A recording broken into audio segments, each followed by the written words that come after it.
And welcome everybody to the Daily Space Weather. I'm your host Dan, aka smAsho. Welcome to November. We've got lots of stuff going on. Active regions rising, sunspots, and a new everything. Let's get to it. Looking at the sun here at 171 angstroms. We see sunspot 2778 and 2779 setting in the southwest. Two active regions rising in the east. And an active region setting in the northwest. We've got the four corners going on.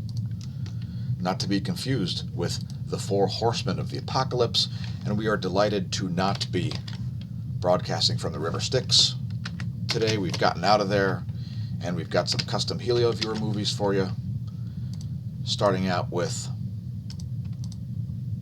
the 304 angstroms. Great view of that active rising region there in the northeast corner of the limb.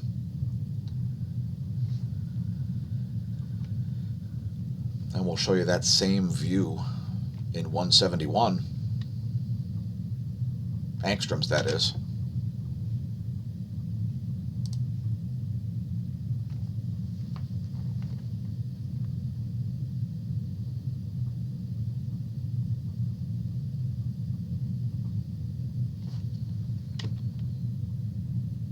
Next, the southwest corner. And you can see sunspot 2778 and 2779 are the two bright spots there. We've included Earth for scale.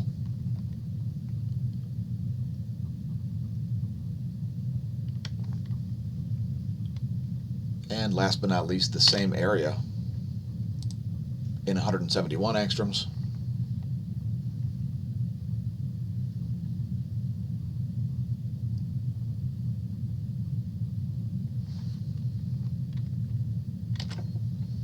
The 10.7 centimeter radial flux has dropped back down to 77.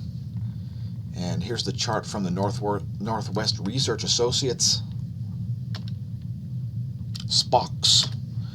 And if you go to their site, if you look up Northwest Research Associates Inc. Space Weather Services, you can actually link to the Dominion Radio Observatory in Canada. You can learn more about the radio flux there. It's just the radio output of the outer solar corona. And I've moved back the graphs here just to show you that the sunspot number actually got all the way up to about here at about 35. So it made it way up there for a brief period there during sunspot 2778 and 2779's reign. And also we've got the radio flux made it all the way up to 88. So the radio flux came way up here too, so you can see once again the way the radio flux and the sunspot number are directly proportional. Next, looking at the KP index, it's currently at 2. We don't see any big X-ray flares, although we are in a B range X-ray flux here going on for a period of time. And the likelihood of larger flares diminishes as those sunspots now set. Their magnetic field force ropes, their magnetic flux ropes, we'll call them, I guess, for the sake of this video, will become less and less likely. They did look like they were degrading yesterday, those two sunspots. We don't see any big proton strikes. And let's look at the real-time solar wind here. Pretty flat and uneventful here over the past 24 hours, although we do see some shifts in the phi angle and the BTBZ, which have now jumped back into positive territory. Solar wind density currently about 7.2 protons per cubic centimeter. Solar wind speed just under 400 kilometers a second. Here are your daily magnetosphere movies. And excuse me for one moment. I'll be right back. By the way, that's 4 hours of data. And that's based on the space weather modeling framework. Here are the ground geospace magnetic perturbations. Going a little closer to home, the last one was the view from space. Space, a frontier. These are the voyages of the YouTube channel smAsho. Our continuing mission to seek out strange new videos, to study the magnetosphere, to boldly attempt to understand what no one has understood before. And we see some pretty significant magnetic perturbations here. Again, the BTBZ have just gone into positive territory, if that means anything to you. Shout out to Eugene Bagashov, more on him later.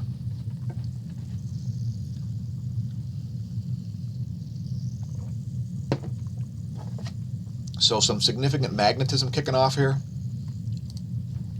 despite not a big solar wind-induced spike. That's pure magnetism. We don't see any major auroras happening. And expect to see spikiness going on the next couple of days in the GOES magnetometer. And it all has to do with the next slide we'll show. It's the top view ecliptic plane field plot from the Gong 2 data. And you can see some different amounts of field force line directness going on in that area. And that rising active region doesn't look all that significant. Whether or not it's a sunspot is still anybody's guess. It could be hiding behind that active area. It happens. Here is the line of sight field plot. Nothing too exciting happening there. We don't see any big changes going on in the B field over here in the east. An indication those active regions aren't that active. Possibly not even sunspots. Here is the coronal potential field force plot. Still looking a little anomalous in the east. We see this jumbled up series of coronal hole potential field force lines over there. And it's about time for another episode of The Smash Lights. It's the section where we talk about whatever we want here at the Smash News Network, whether we've plunged into the river Styx or not, or whether it's about unfortunate subjects that we'd prefer not to even cover. Sometimes we have to cover them anyway. So firstly, we'll have to talk about markets. Yes, markets. So here, looking at cnbc.com/markets, I just wanted to cite how incredibly high Bitcoin is right now. There's the 1 year chart. Here's the 1 month chart. And it's at quite high levels, let's just say.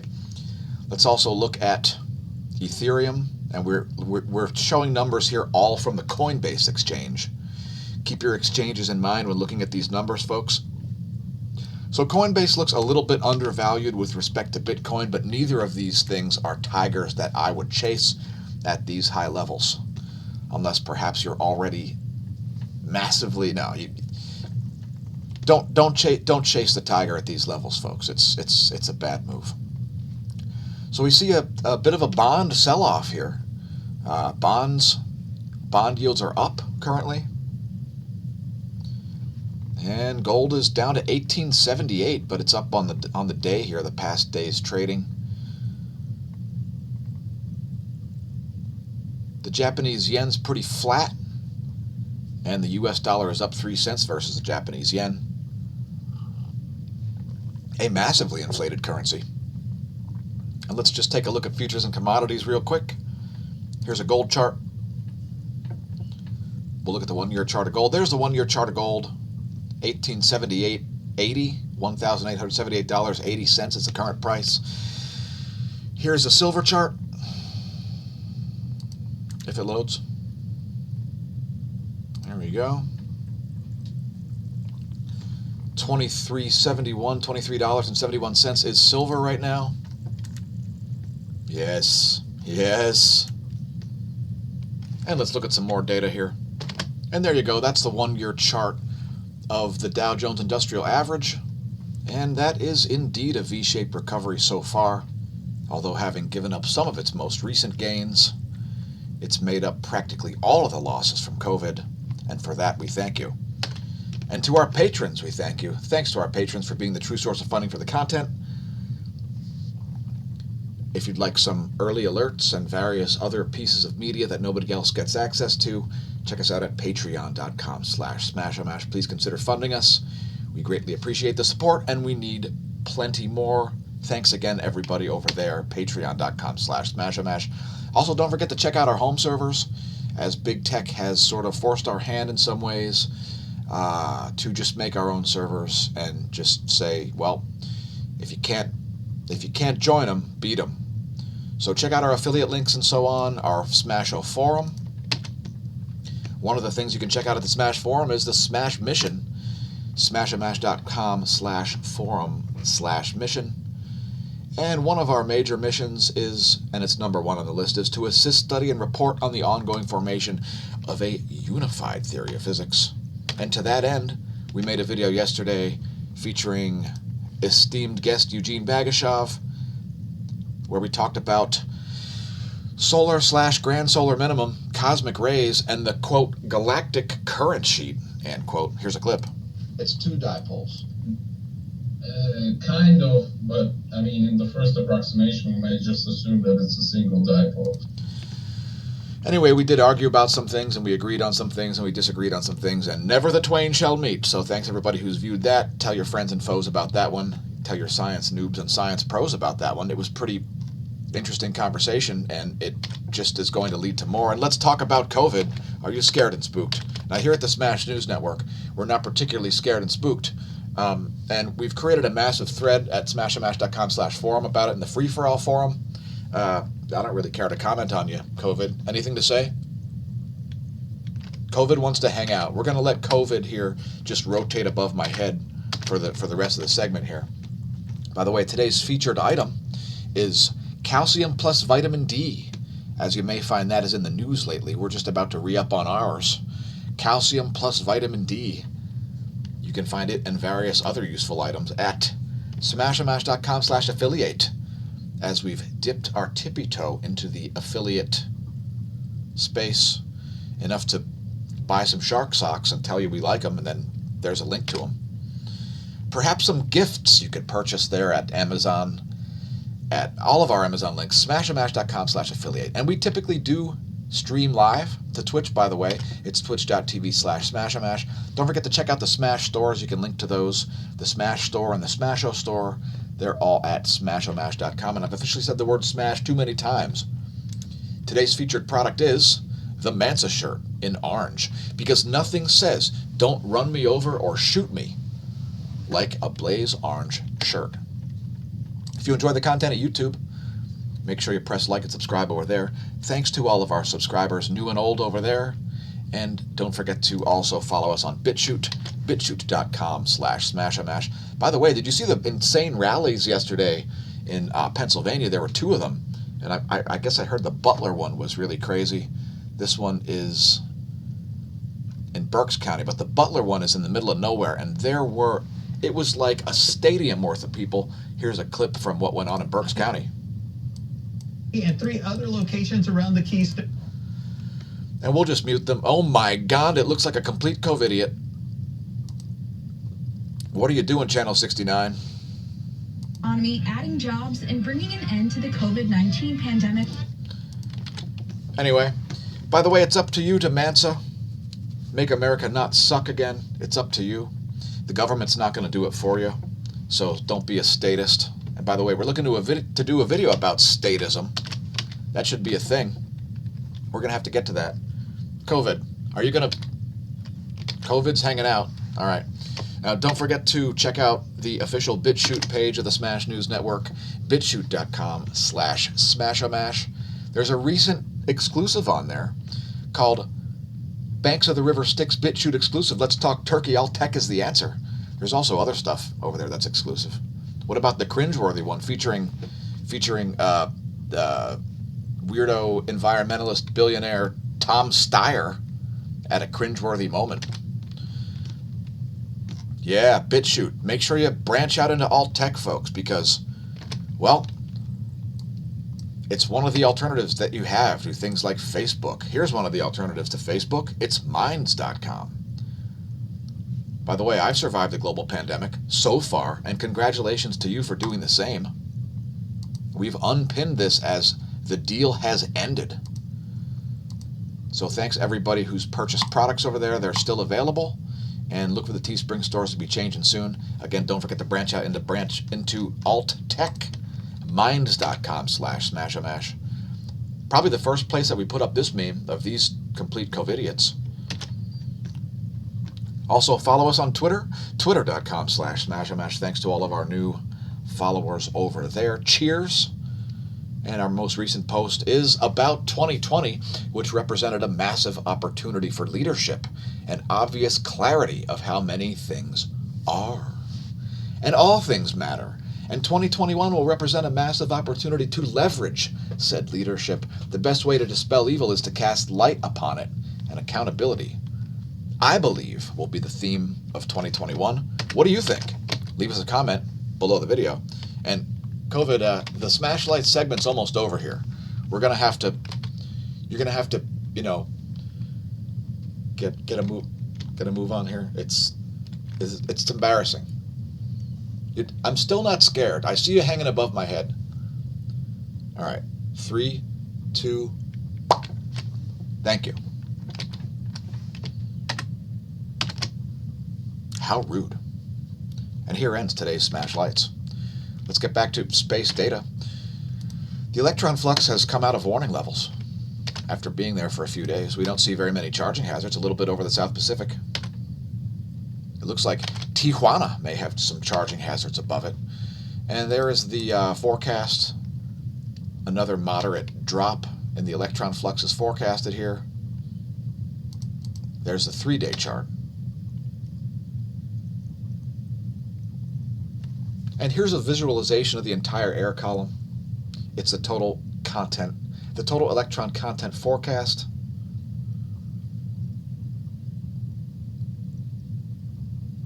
Nothing too weird going on there. Let me just advance this manually. And you can see where the South Atlantic anomaly is located. Pretty interesting, right? Next, looking at just the ionosphere layer. And it's looking a little anomalous here. Suddenly charging up and discharging there.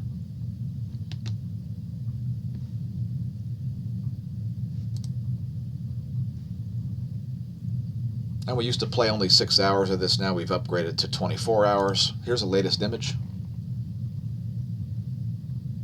That's at 11 o'clock Universal. And here's what's going on above my head.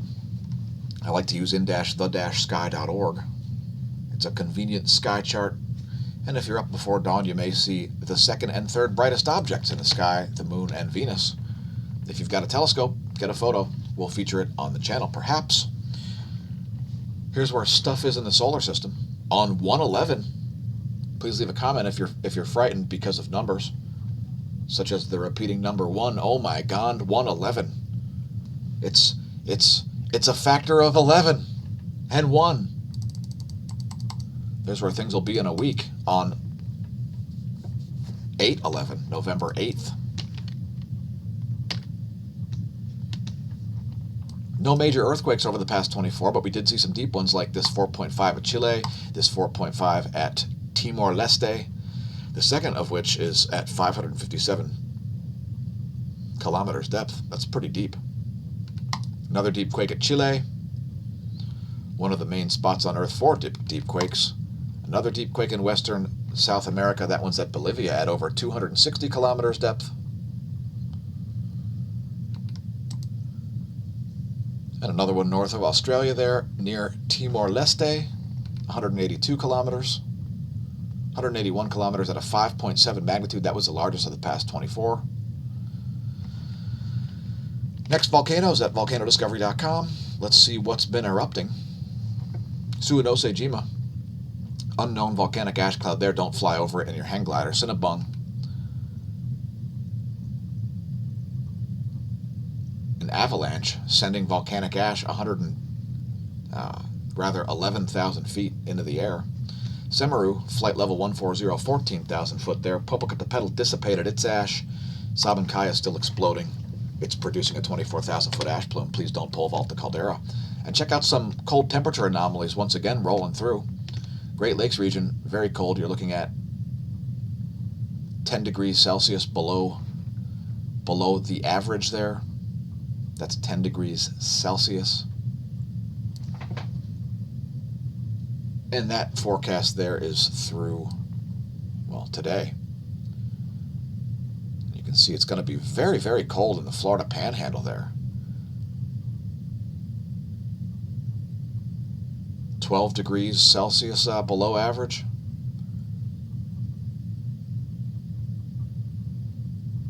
So a couple cold snaps here. So Monday, the entire eastern portion of the country is going to be like 12 degrees Celsius below normal. Pennsylvania got a pass on the first wave largely.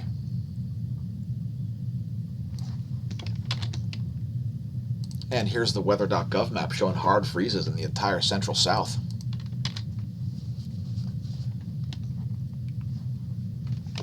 Check out nullschool.net. There are the jet streams of the east, here are the jet streams of the west. Next at windy.com, we'll look at pressure zones. I'm going to advance this into tomorrow around noon. That's the GFS forecast. There's 12 noon tomorrow. Here's where we expect pressure cells to be. Some oddities going on in northern South America there. This area right here. Sudden low pressure systems forming.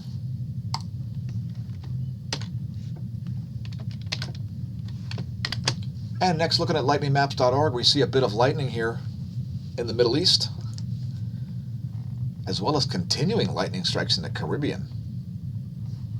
Main active storm there is near Egypt. And here's the latest from the GOES 16. The Caribbean. Lots of lightning. And a little bit on Florida once again, about the same place as yesterday. That's because that's yesterday's data. Oops. Here's today's data. That looks a little bit better.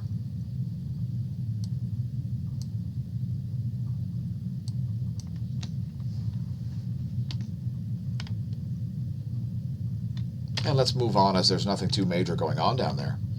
Here's the U.S. Doppler radar map. Snow continues to fall around Lake Superior and Lake Michigan. Looks like some measuring errors going on there too. Two different Doppler radar arrays are tuned differently and picking up odd bands. They're not hiding snow. Don't worry, folks. Here's what's going on in the cloud layer. We see continuing low clouds all around the Atlantic and the Gulf of Mexico. See those low clouds just hanging out there. Let's take a look at the water vapor map. We'll zoom in on the Great Lakes region for all of you folks seeing more snow. Some cold air being injected from Canada again.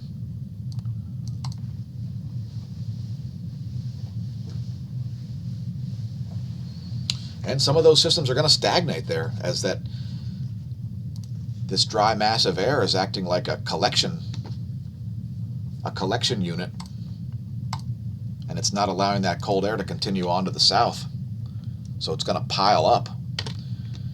By the way, thanks Smash team for tuning in. Please don't forget to share the content in your social media. If you like, press like and subscribe on YouTube. Tell your friends, foes, science noobs, and science pros about the Smash News Network.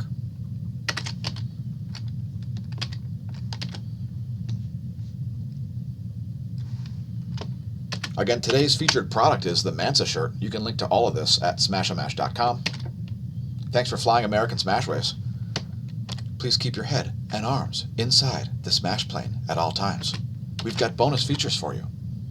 They're going to include the 94 angstroms 48-hour SDO video to see sunspot 2778 and 2779 setting. We'll show you the intensity gram to see if we see any umbre rising in that active region in the northeast and the southeast. And we'll show you a close-up of the setting mode of sunspot 2778 and 2779.